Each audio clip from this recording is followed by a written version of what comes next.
ஐயா அனைவருக்கும் ஆத்ம நமஸ்காரம். ஐயா ஜெகதீசன் ஐயா, ஆத்ம நமஸ்காரம் ஐயா. நமஸ்காரம். நான் கோயில்பட்டியில் தான் இருக்கிறேன், கொஞ்சம் சரிங்க. அவுட்டர்ல இருக்கிறேன். நீ புக்கு கையில கிடையாது. பரவாயில்லைங்க. அதனால நாளைக்கு 6வது பாகம் படிக்கலாம். ஓகேங்க. அப்புறம் இன்னைக்கு ஏதாவது ஜென்ரலா கொஞ்ச நேரம் ஒரு 20 மணி நேரம் பேசலாம் ஓகேங்க. அப்படின்னாலும் பேசிக்கலாம். பண்ணிக்கலாம். யாராவது கொஸ்டின் பண்ணதா இருந்தாலும் பேசிக்கலாம். பேசிக்கலாம்.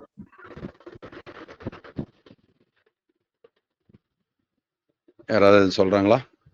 ஐயா நீங்க இந்த 3 குணங்களை பத்தி ஆதிசேகர் ஐயா இல்ல.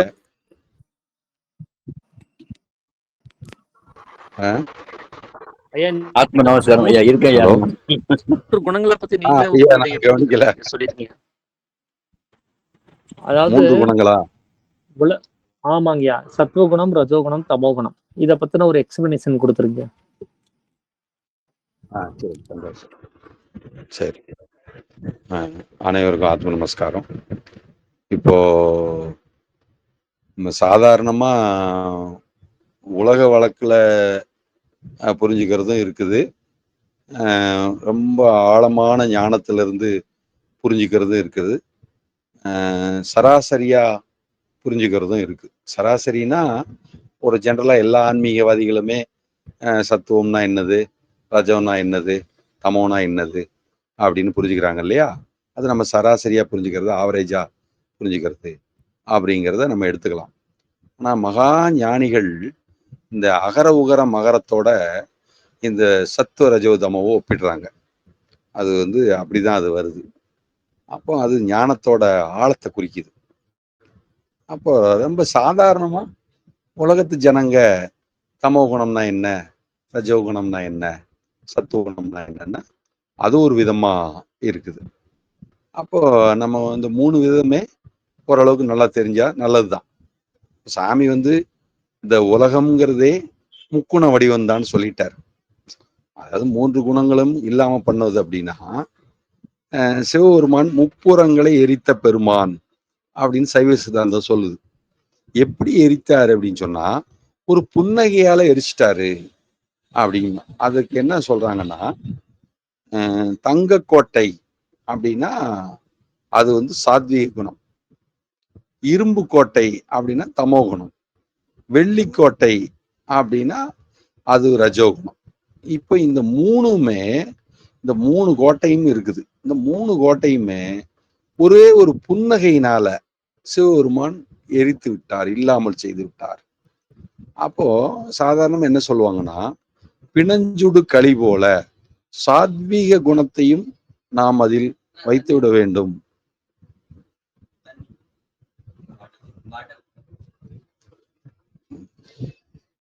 அப்படின்னு நம்ம புரிஞ்சுக்கிறோம். சரிங்களா? அப்போ இந்த சாத்வீக குணம் அப்படிங்கிறதும் வேணும். அது எது வரைக்கும் வேணும்? தமோ குணத்தையும் ரஜோ குணத்தையும் இல்லாமல் செய்கிறதுக்காக தான் சாத்வீக குணம்ங்கிறது ஒண்ணு எக்ஸ் அப்படின்னு ஒரு கணக்கை நம்ம முடிக்கிறதுக்காக கொண்டு வர்ற மாதிரி இது ஒரு ஒழுக்க முறையை கொண்டு வருகிறோம். அப்போ ஒழுக்கமும் கடந்து போன ஒரு நிலை. அதாவது ஒரு பிரச்சனை இருக்குது அப்படின்னா அதுக்கு சொல்யூஷன் ஒண்ணு நம்ம கொண்டு வர்றோம். பிரச்சனையே இல்லாத போது அங்க சொல்யூஷனுக்கும் வேலை இல்லை. அப்படிங்கும் போதுதான் ரஜோகுணமும் தமோ குணமும் இல்லாமல் போகும்போது, அதான் சுவாமி சொல்றாரு, அகங்காரம்ங்கிற கோலை எடுத்து விட்டா அங்க பிரம்மம் மாயைன்னு சொல்றதுக்கு சொல்லே இல்லை, அங்க சொல்லே வேண்டியது இல்லை. இருக்கிறது எது இருக்குதோ அது இருக்குது, அதை சொல்ல வேண்டியது இல்லை. இன்னொன்னு வந்தாதானே அடையாளப்படுத்தணுங்கிறாரு. அந்த நிலையில இந்த 3 குணத்துல ஏதாவது ஒரு குணம் இருக்கிற வரைக்கும் அங்க உலகம் அப்படிங்கிற அகங்காரத்தினுடைய செயல்பாடு இருக்கிறது. அதனால திரிகுண ரகிதம்னு நேற்று சொல்லப்பட்ட டாபிக்ல சொல்லப்பட்டது. அப்ப முக்குணங்களும் கடந்து போகிறது அப்படின்னு சொல்லப்பட்டது. அப்ப மனது அப்படின்னாலே திரிகுண சொரூபம் தான். அந்த 3 குணங்கள்ல ஏதாவது ஒன்றை பற்றி பிடித்து கொண்டு ஏதாவது ஒரு அம்சத்துலதான் அது ஊடாடி நிற்கிறது நமக்கு. அப்ப நாம இதைத்தான் கடந்து போகணும் அப்படின்னு சொல்றோம். சரி, இப்ப இன்னொரு வகையில ஒரு உள்ள ஆழமான நிலையில அப்படின்னு நம்ம பார்க்கலாம், இல்ல ரொம்ப சாதாரணமாகவும் பார்க்கலாம். அப்ப அந்த வகையில இப்போ எதெல்லாம் நம்ம தமோ குணம்னு வகைப்படுத்துறோம் அப்படின்னு பார்த்தா, தூக்கத்தை வந்து நம்ம தமோ குணம்னு வகைப்படுத்துறோம். இப்போ அதுல சோம்பேறித்தனம் அப்படின்னு ஒண்ணு இருக்குது, முயற்சி இன்மைன்னு அதை சொல்லலாம். அதையும் வந்து தமோ குணத்துல தான் வகைப்படுத்துறோம். அப்ப முயற்சியின்மை, தூங்குவது அப்படிங்கிறத தமோ குணத்துல, அப்புறம் இது அறியாமை அப்படிங்கிறதும் தமோ குணத்துல சேர்ந்துருது. அதாவது எதை அறியாமை என்று சொல்ல வேண்டியது? அறிவை அறியாமல் இருப்பதற்காக்கும். அது யாதொன்று இல்லாததாகின்றதோ அதுவே மாயை. யாதொன்று என்பது இங்க அறிவை குறிக்கிறதுன்னு சாமி சொல்றார். அப்ப அந்த அடிப்படையில இந்த அறியாமை என்பது நம்ம அறியாமையாகிய தூக்கம் தான் இப்பொழுது இருக்கிறோம் அப்படின்னு சாமி சொல்றார். இப்ப இந்த அறியாமையை தூக்கம்ங்கிறதெல்லாம் எதை குறிக்குதுன்னா, தமோ குணமாகிய இருளை, அதாவது வெளிச்சமின்மையை குறிக்கிறது. அப்படிதான் இருட்டு, கருமை நிறம், அது அறியாமைக்கு நிறம் கருப்பு அப்படின்னு நம்ம வச்சுக்கிறோம், சரிங்களா? அப்போ தடிச்சு இருக்கக்கூடியது, கெட்டியா இருக்கிறது, முரடா இருக்கிறது, முரட்டுத்தனமா இருக்கிறது, தடாலடியா வேலை செய்யறது, என்னென்ன ஆலோசனை பண்ணாமையே திடுதிப்புன்னு மூலத்தனமா முயற்சி பண்றது, இதெல்லாம் அறியாமையோட கணக்கு. அப்ப அறியாமையில முயற்சி இருந்தாலும் அது தவறா முடியறதுக்கு வாய்ப்பு இருக்குது. அப்படிங்கறனாலதான் அந்த முயற்சியை ஆதரிக்கிறது இல்லை. இவன் அகங்காரத்தினால செஞ்சான், அதனால தவறா முடிந்து போய்விட்டது அப்படின்னு. அப்போ இப்படி எல்லாம் பார்க்கும்போது இந்த தமோ குணத்தோட வடிவங்களை நம்ம வேறு வேறு கோணங்கள்ல நம்ம பார்க்கிறோம். ஆனா இங்கே இன்னொரு வகையில் நம்ம அடுத்து சொல்ல வேண்டியது ரஜோகுணம், சாத்வீகுணம் சொல்றதுக்கு இருக்கிறோம். அது என்ன அப்படின்னு விளக்கி சொல்றதுக்கு இருக்கிறோம். அதுக்கு முன்னாடி இந்த தமோ குணத்தை இன்னொரு வகையில நம்ம பார்க்க வேண்டியது இருக்கிறது. என்ன அப்படின்னு சொன்னா, சாமி நமக்கு தூக்கத்தை எதை தமோ குணம் என்று சொன்னோமோ அதை சாதகமா பயன்படுத்துறதுக்கு ஒரு வார்த்தையை போடுறாரு.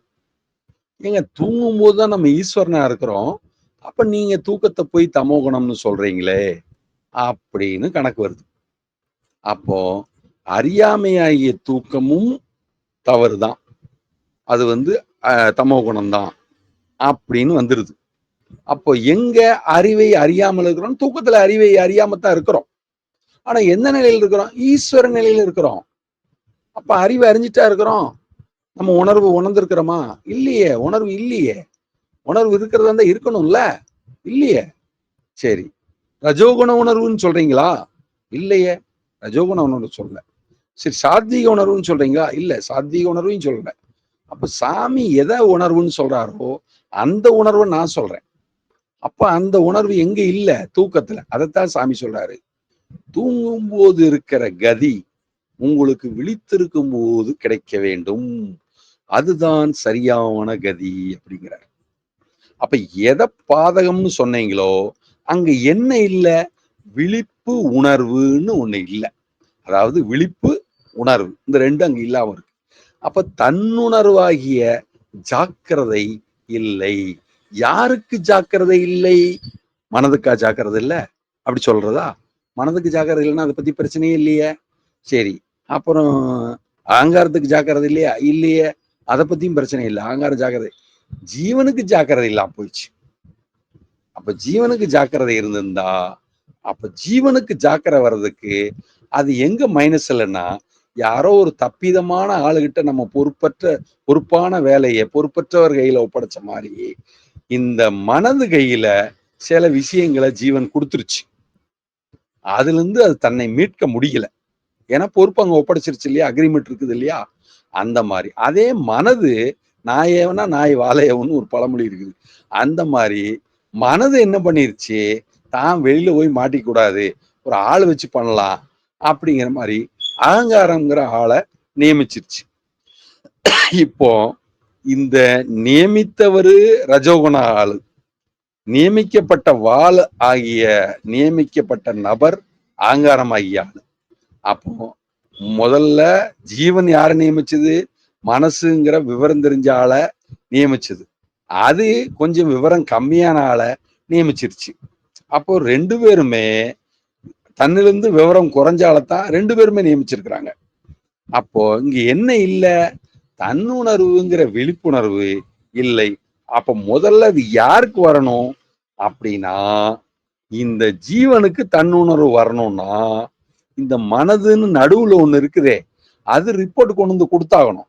ஐயா, நான் ஒரு ஆளை ஏற்பாடு பண்ணேன், அந்த ஆளோட செயல்முறை சரியில்லை, அதனால எனக்கு இப்போ ஒண்ணு புரிஞ்சிருக்குது, இனிமே இந்த ஆளை வேலைக்கு வைக்க வேண்டாம்னு பாக்குறேன், அதனால நான் மறுபடியும் ஐயா என்னால முடியலங்கிற ரிப்போர்ட்டை உங்ககிட்ட சப்மிட் பண்ணலான்னு பாக்குறேன், நீங்க என்ன சொல்றீங்க அப்படிங்கிற முடிவை யார் எடுக்கணும்? நடுவுல இருக்கிற ரஜோகுணமாகிய விஷ்ணு எடுக்கணும். அதுக்கு இந்த போன ஆளு ரெட்டையா ஒத்தையான்னு தகவலை கொண்டு வந்து கொடுக்கணும். சரியா தப்பா, நான் ஏதோ முயற்சி பண்ண ஃபெயிலியர் ஆச்சா பாஸ் ஆச்சா அப்படின்னு அகங்காரம் உள்ள திரும்பணும். திரும்பி வந்து யார்கிட்ட ஒப்படைக்கணும்? மனசுகிட்ட. கொடுத்த வேலைக்கு ரிசல்ட் இதுதான் ஐயா அப்படின்னு ஒப்படைச்சோம்னா மனசு புரிஞ்சுக்குது.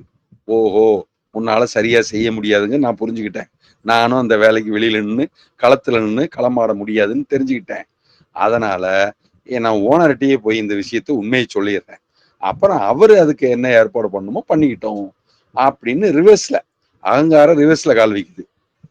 அந்த ரிவர்ஸ்ல கால வைக்கிறதுக்கு நமக்கு என்ன சொல்றாங்க? இதே தூக்கத்தை தான் கணக்கு கொண்டு வராங்க, கொஞ்சம் கொஞ்சமா உள்ள கொண்டு வராங்க. இப்ப நம்ம இருக்கிறதெல்லாம் விழிப்புணர்வுல இருக்கிறோம்னா அகங்காரமாகிய ஜாக்கிரதையில இருக்கிறது தமோ குணம்ங்கிறார் சாமி. அப்ப இந்த அகங்காரமாகிய ஜாக்கிரதை அறியாமையாகிய தூக்கம்ங்கிறாரு. பாருங்க, சாதாரணமா தூங்குதுன்னு சொல்றோம், இப்ப அறியாமையாகிய தூக்கம்னு சொல்றோம். இதுல கனவு காணக்கூடியதான் இந்த உலகம்ங்கிறோம்.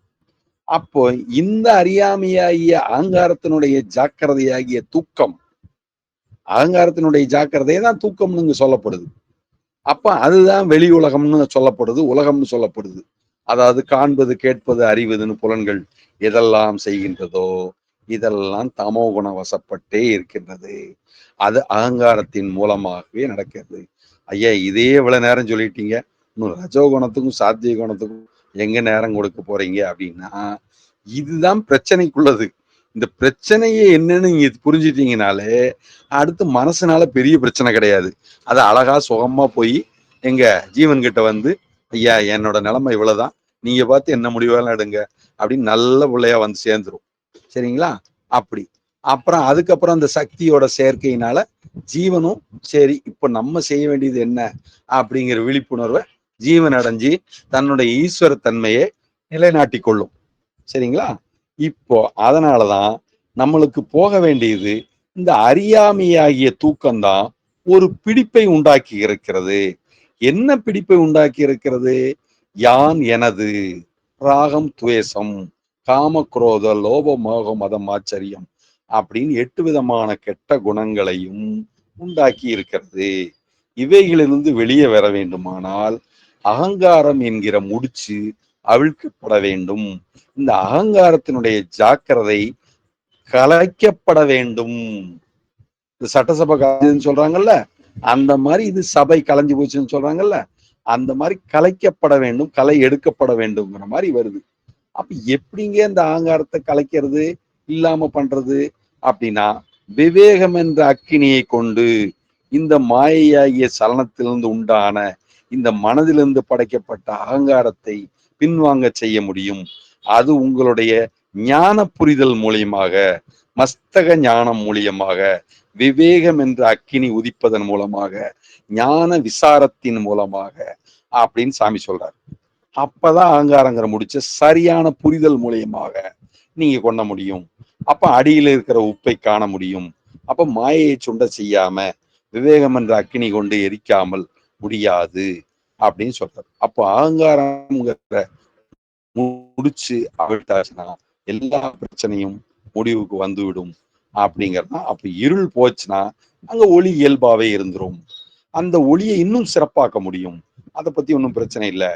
ஒளியில் இருக்க இருக்க ஒளி மேல் ஒளியாக இருக்கும். அப்ப விழிப்புணர்வு மேல விழிப்புணர்வு ஆகிவிடும் அப்படின்னு ஜாக்கிரதை மேல ஜாக்கிரதை ஆயிரும் அப்படிங்கிறது தான் அடுத்த கருத்து. அப்போ அதனால நம்மளுக்கு இங்க நாசமாக போக வேண்டியது எதை என்றால் இந்த அகங்காரத்தை தான் நாம் நாசமாக்க வேண்டும். இருளைத்தான் கிழிக்க வேண்டும், இருளைத்தான் மாற்ற வேண்டும். இருளை மாற்றி ஒளியை ஏற்படுத்த வேண்டியது. அப்போ தமோ குணமாகிய இருளை அகற்ற வேண்டும். அதற்குத்தான் கருப்பு நிறத்தை கொடுக்கப்பட்டிருக்கிறது. தடிமனான நிறம் என்று சொல்லப்பட்டிருக்கிறது. அப்படியானால் இதை இந்த விவேகம் என்கிற அக்னி கொண்டு இந்த புரிதல் மூலயமாக புலன் மூலமாக ஏற்படக்கூடிய அனுபவங்கள், வினைப்பதிவுகள் எல்லாமே நாம் விட்டுவிட வேண்டியது. சாட்சி மாத்திரமாக பார்த்தால், அதாவது இத்தனை காமக்ரோத லோபமோக மதமாச்சரியன்னு சொல்லக்கூடிய அத்தனைக்கும் அடிப்படை ஆதாரமாக இருப்பது இந்த அகங்காரம். அதாவது அகங்காரத்தினால் உண்டாக்கப்படக்கூடிய வினைப்பதிவு, அதாவது ராகத்வேஷம். ராகத்வேஷாதி என்றால் இதுதான் ஆதி என்று சொல்கிறார். அப்போ அகங்காரத்துக்கிட்ட இருக்கிறதே விருப்பு வெறுப்பு. இந்த விருப்பு வெறுப்புங்கிறத கொண்டுதான் இரட்டைகள் துவைதம் வந்துடுது. அந்த துவைத பாவனை தான் நமக்கு இல்லாம போகணும். அந்த துவைத ரகிதம் தான் அத்வைதம். அதுதான் தான் தானாயிருக்கிற நிலைமை. அந்த மெய்நிலை உணர வேண்டுமானால் இந்த இரட்டையாக பின்னப்படுத்தி பார்க்கக்கூடிய தன்மை இல்லாமல் செய்ய வேண்டும். இருமை ஒழிய வேண்டும்ங்கிறதான் முக்கியம். அப்போ ராகம் துவேஷம்ங்கிறதான் இருமையை வச்சிருக்குது. ஒண்ணு விருப்புனாலேயோ அல்லது வெறுப்புனாலேயோ, சங்கல்பத்தினாலேயோ விகல்பத்தினாலேயோ நாம் வினையை மறுபடியும் மறுபடியும் புத்துணர்ச்சி கொள்ள செய்கிறோம். அதனால மீண்டும் மீண்டும் அது உயிர் பெறுகிறது. அதனால அகங்காரத்தை உயிர் பெறாமல் நாம் இல்லாமல் அகங்காரத்தை இல்லாமல் செய்ய வேண்டும் அப்படின்னு நமக்கு சாமி சொல்றாரு. அதனால ஆங்காரம் உள்ளடக்கி ஐம்புலனை சுட்டறுத்து தூங்காமல் தூங்கி சுகம் பெறுவதுன்னு இந்த கெட்ட தூக்கம் போய் ஞான தூக்கத்திற்கு வர சொல்றாங்க. அப்ப அந்த ஞான தூக்கத்தை தான் ஞான நிஷ்டையும் கைகூடும் அப்படிங்கிற இடத்துக்கு சொல்றாங்க. அப்ப அது தாரணை, தியானம், சமாதி. கொஞ்ச நேரம் ஆங்காரம் 12 செகண்ட் இல்லாம இருந்தா அது தாரணை. அதே 144 செகண்ட் இல்லாம இருந்தா அது ஒரு தியானம். அது இன்ட்டு 12 போட்டுட்டீங்கன்னா அது ஒரு சாவிகல்ப சமாதி. அதுல ஆழ்ந்து போயிட்டீங்க அப்படின்னா அது நிர்விகல்ப சமாதி. அப்புறம் நிர்விசார சமாதின்னு இருக்கு. அப்போ இந்த மாதிரி நீடிக்கக்கூடிய அந்த நிலைமையை பழகுனா நம்மளுக்கு உள்ள மஸ்தக ஞானம் உதயமாகும். அது அகங்காரத்தை தலையெடுக்க ஒட்டாது. அப்பொழுது மனதுக்கு விழிப்புணர்வு உண்டாகிறது. அப்படியானால் மனதுக்கு விழிப்புணர்வு வர வேண்டியது மிக மிக முக்கியம். ஒரு செகண்ட் அப்படியே இருங்க.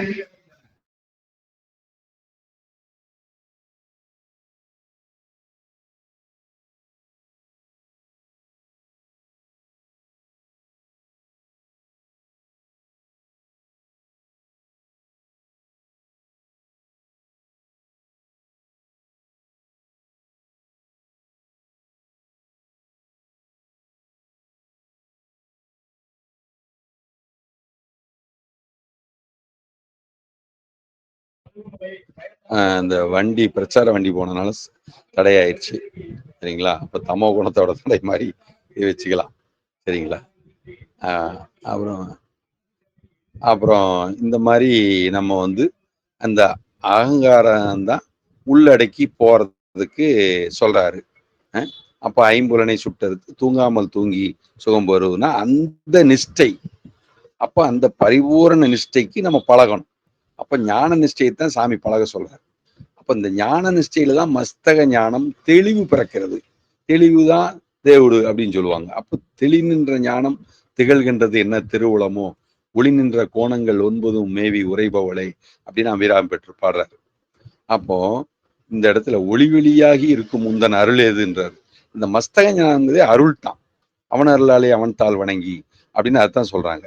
அப்போ அதுதான் தெய்வீக நிலை. அது உங்க மனதே உங்களுக்கு சாருது. எப்போ அகங்காரம் அதுல ஒடுங்குச்சுன்னா அந்த மனதே அருளை பொழிகிறது. அதனாலதான் இவங்க என்ன சொல்றாங்க, எதனுடைய அருள் எல்லாம் பெற்றோர் அருள் பெற்றிருக்கலாம், குருநாத அருள் பெற்றிருக்கலாம், நல்லோர்கள் அருள் பெற்றிருக்கலாம், சான்றோர்கள் ஆண்டோர்கள் அருள் பெற்றிருக்கலாம். எந்த அருள் நீங்க பெற்றிருந்தால் தெய்வமாகி இருக்கக்கூடிய ஏதாவது அருளை பெற்றிருக்கலாம், கடவுளுடைய அருளை கூட நீ பெற்றிருக்கலாம். ஆனால் எந்த அருளை பெற்றிருந்தாலும் உன்னுடைய மனதினுடைய அருளை நீ பெறாவிட்டால் நீ மெய்யை தெரிந்து கொள்ள முடியாதுங்கிறாங்க. அப்ப இது மனதினுடைய அருள் தான் அடங்கிய மனமே குருவாக இருந்து உள்ள மஸ்தக ஞானமாக எல்லா விஷயத்தை பத்திய தெளிவு பிறக்கிறது. அதுதான் அப்ப அந்த உள்ளத்துல தெளிவு பிறக்குது இல்ல, அந்த உள்ளம்தான் பெருங்கோவில்னு தெரிஞ்சுக்கிறீங்க. உள்ளத்திலே உள்ள ஒருவனை கள்ளத்தினாலும் கலந்தறியும் கருத்தறிவார் இல்லை அப்படின்னு அதான் சொல்றாங்க. அப்போ உள்ளத்தினுடைய நிலைமை தூய்மையாகணும்னா இந்த அகங்காரமாகிய ராகத்வேஷம் இல்லாமல் போகணும். இந்த அடிப்படை பெரிய மரமானது தூக்கி வீசப்பட வேண்டும், வெட்டப்பட வேண்டும் என்று சொல்லுவதனால இந்த 8 விதமான கெட்ட குணங்களையும் யார் ஒருவர் வேறற நாசம் செய்கிறாரோ அந்த அசாதாரண வைத்தியருக்கே நமஸ்காரம்னு சாமி சொல்றதுக்கு காரணம் அதுதான். அப்ப இந்த அடிப்படை இல்லாம போச்சுன்னா அது 8ம் இல்லாம போகுது. அப்ப 8 மோசமானது இல்லாம போனா 8 நல்ல குணம் இறைவனைய குணமாகிய அச்சரமாகிய 8ங்கிறத எட்டி பிடிச்சிடுறீங்க. அப்ப எதை கொண்டு எட்டி பிடிக்க முடியும்? அடங்கிய மனமே குருங்கிறத வச்சுதான் விஷ்ணுவோட சகாயத்துல விஷ்ணுவில் இருக்கிற சாத்வீக குணத்தை கொண்டுதான் எட்டி பிடிக்கிறீங்க. அப்ப விஷ்ணுவோட சாத்வீக குணம் இதோட ஜீவனோட போய் ஐக்கியமாகுது. அப்போ என்ன நீங்க திரும்பி வந்துட்டீங்கன்னா ஐயா பிரச்சனை ஒண்ணும் இல்லை, மொத்த பிரச்சனையும் நீங்க தான் மறுபடியும் ஹேண்டில் பண்ணணும், உங்க அளவுக்கு தெளிவுக்கு இங்க ஆள் இல்லையா அப்படின்னு சப்மிட் பண்ணிடுது. சரண்டர் அப்படின்னு சொல்றோம் இல்லையா, முறையீடு வேற சரண்டர் வேறன்னு நேற்று ஐயா கார்த்திகேயனா அந்த ஆமா ராம கார்த்திகேயன் சொன்னார். அந்த மாதிரி ஒரு கருத்து வந்துடுது. அப்ப மறுபடியும் சரண்டர் கொடுத்த உடனே அப்படியா சமாச்சாரம் அப்படின்னு அப்ப நம்ம தான் பண்ணணுமே அப்படின்னு அது விழிப்புணர்வு அடையுது. அது விழிப்புணர்வு ஜீவன் அடைஞ்ச உடனே ஓ அப்ப நம்ம ஈஸ்வரத்தன்மை எல்லாம் வல்லம் நம்மகிட்டே இருக்குது, நம்ம எதுக்கு கீழ் நிறைக்கு இறங்கி போனோம் அப்படிங்கிற விழிப்பு உணர்வு யாருக்கு உண்டாகுது? சிவனார் சிவனாரை அறிகிறார், சிவனார் சிவனாரை அறிந்தபின் சிவனார் சிவனாயிட்டு இருப்பாரே, தெல்ல தெளிந்தாருக்கு சீவனே சிவலிங்கம் கள்ள புலனைந்தும் காளாமணி விளக்கேங்கிற அந்த சட்டன் ஸ்டேஜ் போகுது. இதைத்தான் 3 குணங்கள் திரிகுண ரகிதம் ஆக வேண்டும். அப்பொழுது அந்த 3 குணங்களையும் கடந்த, அதாவது சாத்வீகமா இருக்கக்கூடிய சிவனாகிய தன்மையும் கடந்து தான் தானாய் இருக்கிற சூனிய பதவியாகிய ஆனந்தம் சித்திக்கும். அது திரிகுண ரகிதமான நிலைமை. அதுவே நிஷ்கலங்கத்துவமாகிய ஈஸ்வரனுடைய நிலைமை. அதுதான் சூனிய பதவியாகிய ஆனந்தமாகிய நிலை என்று நாம் இதன் மூலமாக உணர்ந்து கொள்கிறோம். ஆனால் நாம் சொல்லாது என்ன என்றால் ரஜோகுண விவரங்களை நாம் இப்பொழுது இதிலே அதிகமாக சொல்லவில்லை. இந்த மனது என்பது விஷயங்களை அழகாகவும் நேர்த்தியாகவும் செய்து அனுபவிக்க வேண்டும் என்று இந்த அகங்காரத்தின் மூலமாக பல்வேறு விஷயங்களை கல்வி கலை இது போன்ற அனுபவங்களை அனுபவிப்பது என்பது ரஜோகுணம். அவர்கள் ராஜாக்கள் அல்லது சத்திரியர்கள் என்கிற நிலையில் நாம் வைத்துக் கொள்ள முடியும். இதை தாண்டி இருக்கக்கூடியது முனிவர்கள், ரிஷிகள், ஞானிகள், தன்னில் தானே மகிழ்ந்திருப்பவர்கள். அதை சாத்வீக குணம் என்று நீங்கள் உயர்ந்த நிலையில் வைத்து போற்றலாம். அந்த நிலையும் இந்த எல்லா நிலையும் கடந்து போக நிலையிலே ஒன்றுமில்லதான அந்த ஒரு நிலை பெற வேண்டும். எல்லாவற்றையும் விட்டுவிட்டதால் வந்த நிலை சிதாகாசம் என்கிற நிலைமை, தான் தானாயிருக்கிற நிலைமை, பரிபூரண ஈஸ்வரத்தன்மை, பரபிரம்ம நிலைமை, அதாவது நிராகார நிர்குண பிரம்மம். அங்கதான் 3 குணமும் இல்லாம போன நிலைமை இருக்கிறது. அதுதான் உண்மையான நிரதிசிய ஆனந்தம்னு அதை முடிக்கிறாங்க. இதைத்தான் நமக்கு சாமி சூனிய பதவியாகிய ஆனந்தம் சித்திக்கும், எல்லாமான நிலை, எல்லாமே தானானது தானானது தானே அண்ணது, தன்னானே தானானே தானே தானே அப்படிங்கிற நிலைமை அங்க முடிக்குது.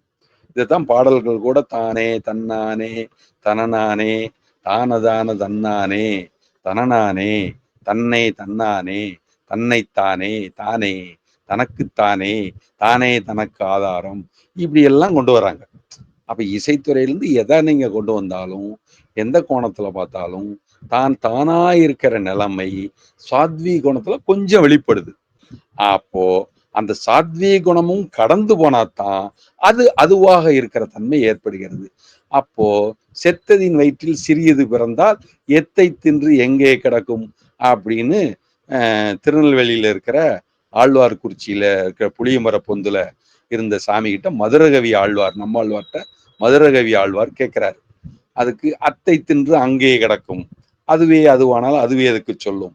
அதாவது இந்த ஜடத்துல அவ்வளவு பெரிய பிரம்மமாகப்பட்டது உதயமாயிருக்கிறதே, இப்பொழுது அது என்ன செய்து கொண்டு இருக்கிறது? செத்ததின் வயிற்றில் சிறியது பிறந்தால் எத்தை தின்று எங்கே கிடக்கும் அப்படின்னு சிறியதுன்னு அந்த பிரம்மத்தை சொல்றார்.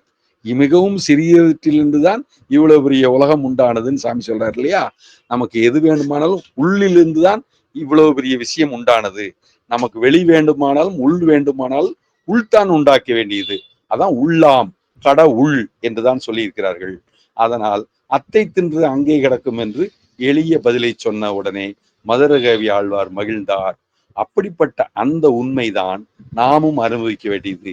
இந்த ஜடத்திலே அந்த பிரம்மம் பிரகாசித்துக் கொண்டிருக்கிறது என்பதை உணர்ந்து கொண்டால், இந்த ஜடத்தில் இது பிரம்மம் தான் என்பதை நாம் உறுதி செய்து கொள்ளும் போது நாம் அந்த பரிபூரண கைவல்ய பிராப்தியை பெற்றிருப்போம். அதைத்தான் அப்படிப்பட்ட நிலைமை அடைந்தவருக்கு சம்மதி சொல்ல வேண்டும். அப்படி விசேஷ ஞானியாக வந்து நாம் புருவமத்தி தியானத்தோடு அந்த கைவல்ய பிராப்தியை பெற வேண்டும் என்பதுதான் சாமியினுடைய உள்ளக்கடக்கை. அந்த உள்ளக்கடக்கையை நாம் உணர்ந்து கொண்டு இந்த சித்தவத்தை தொடர்ந்து அபியாசம் செய்து நம்முடைய அன்றாடம் செய்யக்கூடிய அந்த வினைகள் இரத்தத்திற்கும் நம்முடைய சத்தாவுக்கும் வரக்கூடிய பிரச்சனையை நிவர்த்தி செய்து ரத்தம் சுத்தியாகி தூய நிலைமை பெற்று சுத்த உஷ்ணம் உண்டாகி தான் தானாய் இருக்கிற அந்த பரிபூர்ண பரபிரம்ம தன்மையை நாம் ஒவ்வொருவரும் நம்மில் உணர்ந்து அந்த பரிபூர்ண ஈசத்துவத்தை ஆளுகிற அந்த எல்லாம் வல்ல தன்மையை பெற்று விடுகிறோம். இதுதான் இந்த 3 குணங்களை கடந்த பூரணமான அனுபவ உண்மை என்பதை நாம் ஓரளவு இப்பொழுது விளங்கி இருக்கிறோம். இனி நம் அவரவர் சொந்த அனுபவத்தில் இது வர வேண்டும் என்பதே உண்மை. இன்று கொஞ்சம் வெளியே இருப்பதால் சுருக்கமான அளவிலே கூட சொல்லியிருக்கிறேன் என்று எடுத்துக்கொள்ளுங்கள். இருந்தாலும் ஓரளவுக்கு மிகச் சரியாகத்தான் சொல்லியிருப்பதாக என்னுடைய எண்ணத்தில் தோன்றுகிறது. உங்களுக்கு ஏதேனும் வேறு ஏதேனும் கேள்வி இருந்தாலும் கேளுங்கள் என்று சொல்லி அமைதி பெறுகிறேன். அனைவருக்கும் ஆத்ம நமஸ்காரம். ஆத்ம நமஸ்காரம் ஐயா.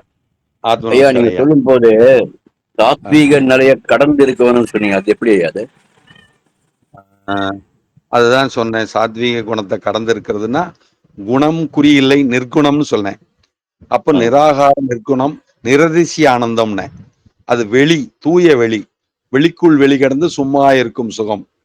அப்ப துன்று மல வெம்மாயற்று. அப்ப சாத்வீக குணத்துலங்கிறது எப்போ எது வரைக்கும் பிணைஞ்சுடு களி தேவைப்படுது?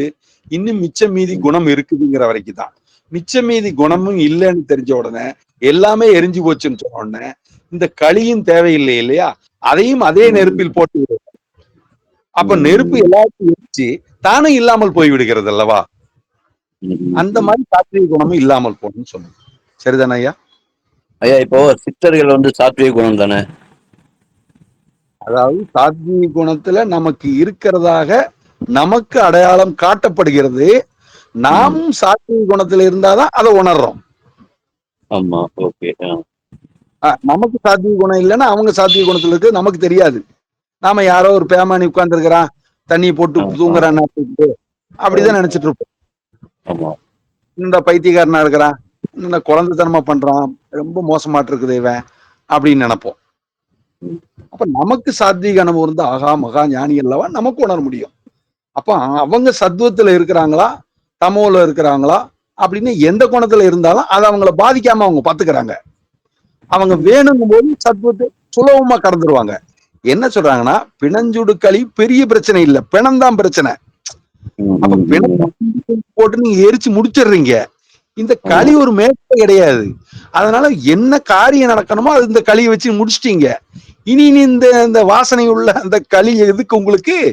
அந்த தூய வாசனையும் வேண்டியதில்லை. அப்ப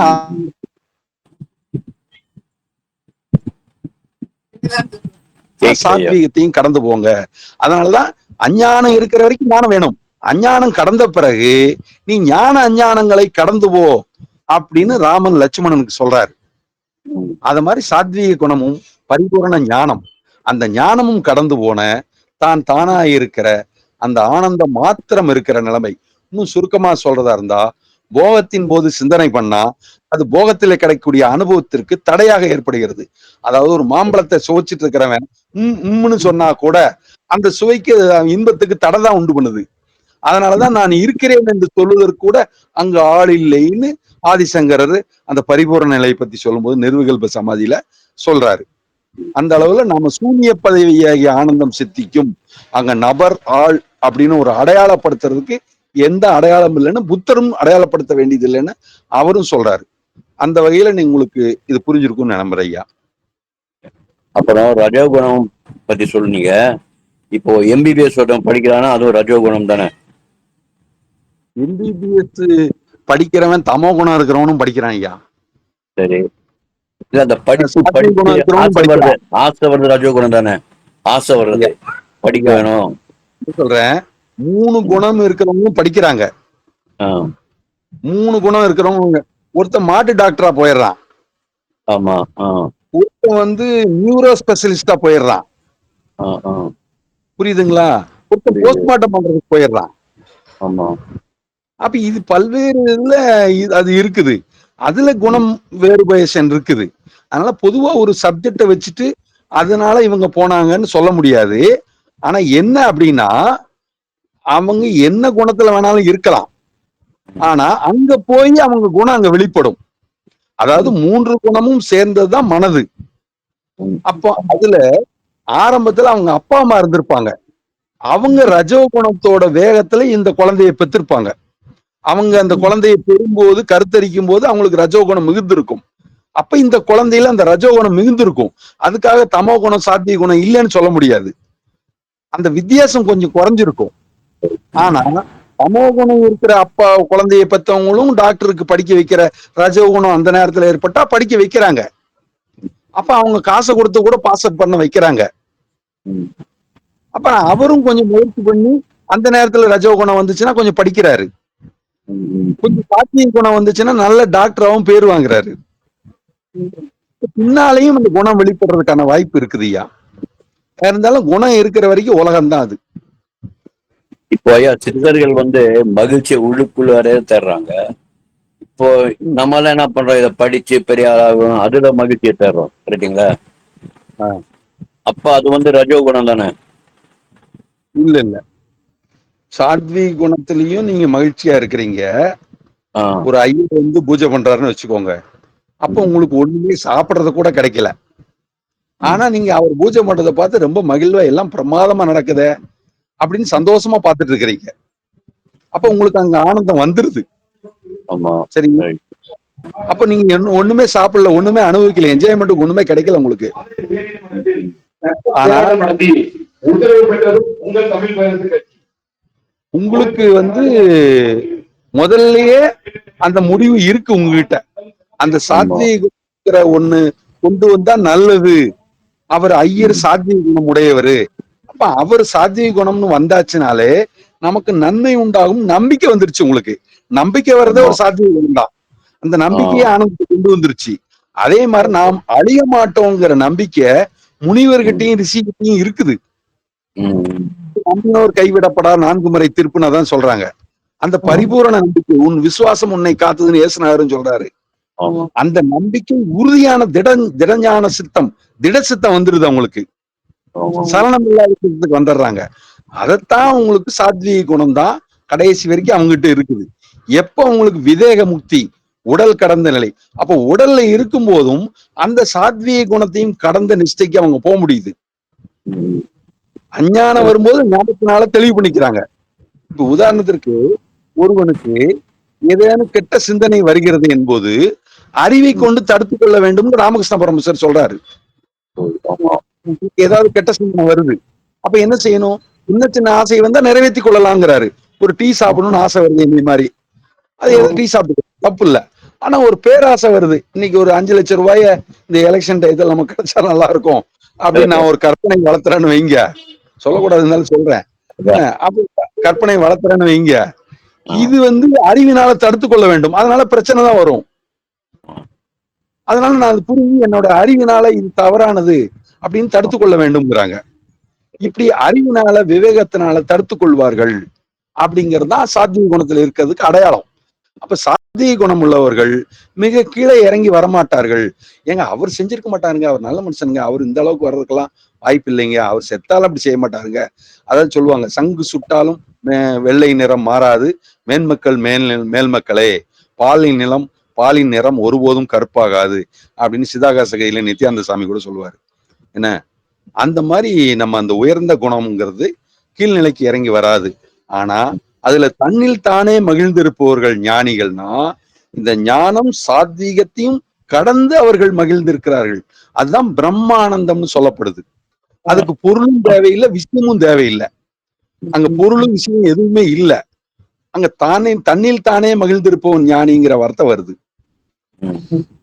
காரியமோ காரணமோ செயலோ கருத்தோ எதுவுமே இல்லைங்க. எதுவுமே இல்லாத இடத்துல அவங்களுக்கு ஆனந்தமா இருக்க முடியுது. அதான் எல்லாவற்றையும் விட்டு விட்டதால் வந்த நிலை ஆனந்தம் அது அப்படின்னு. ஆனந்த சொரூபம் தான் நம்ம சொரூபமே. அதனால அறிவு சொரூபம்னு சொல்ற மாதிரி ஆனந்த சொரூபம்னு சொல்றாங்க. அந்த ஆனந்தத்துல தான் ரிஷி முனிவர் இருக்கிறாங்கிறத நம்ம இது மூலியமா உணர்ந்துக்கிறோம். சரிதானே ஐயா? அதான் ஆங்கிலத்துல ஒரு வார்த்தை இருக்கு, எக்ஸ்டசின்னு வாங்க. அந்த எக்ஸ்டசி தான் நீங்க சொல்றது. சரி, அப்படின்னு எடுத்துக்கோங்க. சரிதான். டைம் ஆயிடுச்சுங்க இல்லையா? கேள்வி நாளைக்கு வச்சுக்கலாம். ஆமா ஆமா. சரி, அப்ப நிறைய கேட்ட கேள்வி நாளைக்கு சொல்லுங்க. நான் ஏற்கனவே கேட்டிருந்தேன்ல. ஆமாய்யா, அது நாங்களும் நானும் டிஸ்கஸ் பண்ணோம். Okay okay. ஆமா, கொஞ்சம் யோசனை பண்ணி தான் வச்சிருக்கிறோம். நாளைக்கு சொல்லிடுவேன். சரிங்களா? அனைவருக்கும் ஆத்ம நமஸ்காரம் ஐயா. ஓம். ரமேஷ் ஐயா. சரிங்க, அப்போ நிறைவு பண்ணிடலாங்கய்யா. ரொம்ப நன்றி. ரொம்ப அருமையான கருத்துக்களை சொல்லியிருந்தீங்க. எப்படி எல்லாம் ஆண்டவன் செயல் நடந்தது. சந்தோஷங்க. சண்முக சுந்தரம் ஐயா, சொல்லுங்க. நீங்க மைக் ஆன் பண்ணீங்களா? அதனால நீங்க ஏதோ பேச வர்றீங்களோ அப்படின்னு சொல்லிட்டு உங்க பேரை சொன்னேன். ஆத்ம நமஸ்காரம் சொல்லலாம்னு வந்தேங்க. ஓகே ஓகே ஓகேங்க. சரிங்க சரிங்க சரிங்க. அப்போ நிறைவு பண்றதுக்கு முன்னாடி சித்திரை 1ஆம் தேதி பராபவ வருஷம் வாழ்த்துக்கள் சொல்லலாம்னு நினைச்சிருந்தேன். சந்தோஷம். பல சிந்தனையில சொல்ல முடியாம போச்சு. பரவாயில்ல. சித்திரை தமிழ் நல்வாழ்த்துக்கள் சொல்ல நினைச்சிருந்தேன். சந்தோஷங்க. பராபவ வருஷம் அப்படின்னு. ஏன்னா இந்த நேரத்து ராமதீர்த்தாவை பத்தி நம்ம சொல்லியிருந்தோம் இல்லையா? ராமன் என்பவரே பராபவ வருஷத்துல தான் பிறந்திருக்கிறாராம். அது ஒரு கருத்து சொல்ல நினைச்சேன். ரெண்டாவது, இப்ப நானு 60வது அகவையில கால் வைத்திருக்கிறேன். அதாவது ஜனவரி 12 67ன்னு வச்சுக்கோங்க. இருந்தாலும் இப்ப எனக்கு 59 வயது முடிஞ்சு 60 ரன்னிங் ஆயிட்டு இருக்குது. இந்த 60வது வகை 60வது ஆண்டாக பிறந்த ஆண்டு வரும்னு சொல்லுவாங்க. அப்ப அந்த வகையில எனக்கு பிறந்த ஆண்டு பராபவ வருஷம் தான் பிறந்திருக்கிறேன். அதனால அந்த இந்த கருத்தையும் சொல்ல நினைச்சிருந்தேன். அதுக்கு ஒரு வாய்ப்பு சண்முகசுந்தர் ஐயாட்ட பேசும்போது அது ஒரு ஞாபகம் நீங்க பேசும்போது எனக்கு வந்துச்சு. அதனால மகிழ்ச்சி. அந்த வருஷத்துக்குள்ள விளக்கம் என்னங்கய்யா? என்ன நடக்கும்? அதான் நடப்பவே நல்லதாக நடக்கும்னு இதுதான் அதுக்கு விளக்கம். பராபவன பராபரம், பரானா உயர்ந்த மேலான, பவம் அப்படின்னா பெறப்பட்ட நிலைப்படுத்தப்பட்ட அப்படின்னு அர்த்தம். என்ன அப்படின்னா நம்ம தமிழ் பாட்டு இருக்கு, தமிழ் பலன் இருக்குது. அந்த பலாபலன்கிறது வேற, அது ஜோதிட ரீதியில வரக்கூடியது. இந்த பராபவத்துக்கு நல்ல பலன்கள் தான் கொடுக்கப்பட்டிருக்கிறது. என்ன இந்த போர் அப்படி இப்படின்னு இருக்கிறது கொஞ்சம் இஷ்யூவா இருக்கு. அதனால எல்லாரும் ஜபத்திலையும் கூட ஒரு பிரார்த்தனை வச்சுப்போம். எல்லா வகையிலும் அதுவும் சரியா வரும் அப்படின்னு நம்புவோம். ரெண்டாவது, எனக்கு ஒரு ஜோதிட கணக்கு இருக்கு. சித்திரை வந்துருது, இன்னொரு 11 நாள்ல 12ஆம் தேதி வந்துரும். ஒரு மாசம் இருக்கும்போது அடுத்த ராசியை குரு பாப்பாருன்னு சொல்லுவாங்க. அப்படி அடுத்த ராசியை பார்க்கும்போதே பிரச்சனை சொல்யூஷன் கிடைக்க ஆரம்பிக்கும். வைகாசி 12 வந்துருச்சு அப்படின்னா குரு கடகராசிக்கு வந்துருவாரு. அப்படி கடகராசிக்கு வந்து குரு உச்சம். அப்ப தெய்வீகம் உச்சத்துக்கு, அப்ப இந்த தமோ குணம் ரஜ குணம் போராட்டம் எல்லாமே ஒரு முடிவுக்கு வந்துடும் அப்படின்னு எனக்கு நம்பிக்கை இருக்கு. ஜீவன் தான் குரு அப்படின்னு சொல்லுவாங்க. அதுதான் தெய்வத்தன்மை அப்படிம்பாங்க. அதனால நம்ம தெய்வத்தன்மை கடகராசியில உச்சம். வைகாசி 12ல வாக்கிய கணித நீங்க பிறகு சொல்ல கூட குரு உச்சம். நீங்க பிறகு சொல்ல குரு உச்சம். ஆனா எந்த லங்கம்னு தெரியல. நீங்க நான் 60 நீங்களுமா? ஆமாங்க. கன்னியா லக்னம் கடகத்துல குரு. ஆனா அந்த குரு வக்ரம் பெற்றுட்டாரு. அதனாலதான் குடத்திலிட்ட விளக்கா. ஆடாடாடா வக்ரமாவலைன்னா ரொம்ப சிறப்பா இருக்கும். அதே நேரத்துல கன்னியா லக்னம் வேற விருச்சிக லக்னம் வந்திருந்தீங்கன்னு வச்சுக்கோங்களேன், ரொம்ப டாப் போஸ்டா இருந்திருக்கும். சரி, கண்டினியூ பண்ணிக்க. அப்புறம் அதுல சந்திரனும் சுக்கிரனும் 5ல இருந்து பாக்குறாங்க ஐயா. அதனால எனக்கு கொஞ்சம் சிறப்பு திருப்தி இருக்கிறதுனாலதான் இந்த நுண்மதி. சந்திரனால மதி, சுக்கிரன்னா நுண்மதி. அப்போ நுண்மதியும் மதியும் சந்திரனை இவர் பார்த்துட்டாரு, குரு பார்த்துட்டாரு. அப்ப குருவை இவங்க 2 பேரும் பாத்துறாங்க. 2-3 சுபக்கிரகம் ஒண்ணு சேர்ந்துருச்சு. ஐயா நான் 67 குருவும் சந்திரனும் சொல்லுவாங்க. ஐயா நான் 67 ஜோதிடம் பண்றதால என் ஃப்ரெண்டு ஒரு சில பேர் 67ல குரு உச்சத்துல அவங்க கணக்கெல்லாம் நான் பார்த்திருக்கிறேன். அதை வச்சு சொல்றேன் நான்.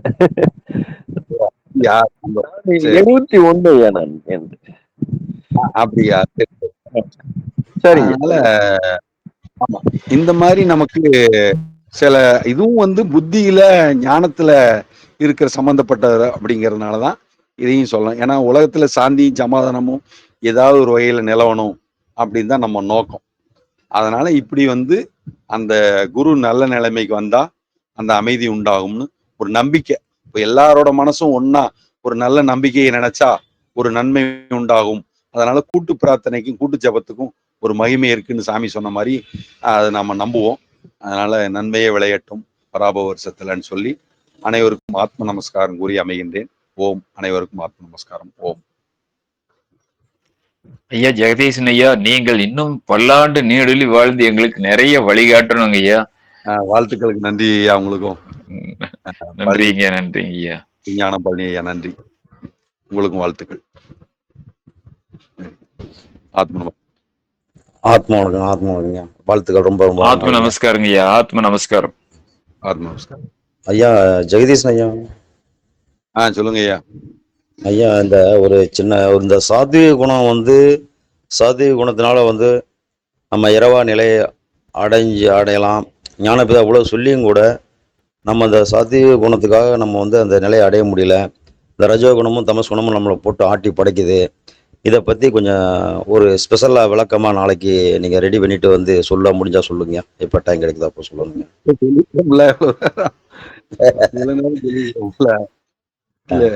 புரியலையா?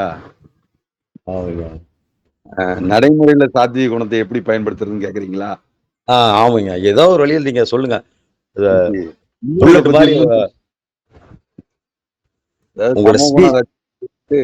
எது சாத்விக குணத்துல இருக்கிறவங்களோட லட்சணம் எப்படி இருக்கும், குணமா நிரந்தரமா இருக்கிறதுக்கு என்ன பண்ணணும், என்ன மாதிரி பிஹேவியர் கொண்டு வரணும், நமக்குள்ள என்னென்ன செய்யணும் அப்படிங்கறதெல்லாம் கொஞ்சம் அலைஞ்சு சொன்னா நல்லா இருக்கு. அப்படி ஒரு தூண்டுதல்னால பாப்போம், ட்ரை பண்ணுவோம். சிவானந்தர் அருள் இருந்தா கண்டிப்பா கிடைக்கும். சரிங்க சரிங்க சரி. ஆத்மா சரிங்க. ஆத்மா சரி.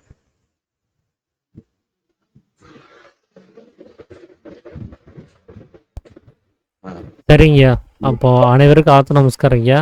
நம்ம நாளைக்கு சித்தவேதத்தினுடைய 10ஆம் அத்தியாயத்தை பற்றியும் இந்த ராமதீர்த்த விஜயம்ங்கிற நூலினுடைய 6ஆம் பாகத்தை பற்றியும் நம்ம தொடர்ந்து கவனிப்போம். அனைவருக்கும் ஆத்ம நமஸ்காரம் ஐயா. அனைவருக்கும் ஆத்ம நமஸ்காரம். அனைவருக்கும் ஆத்ம நமஸ்காரம் ஐயா. ஆத்ம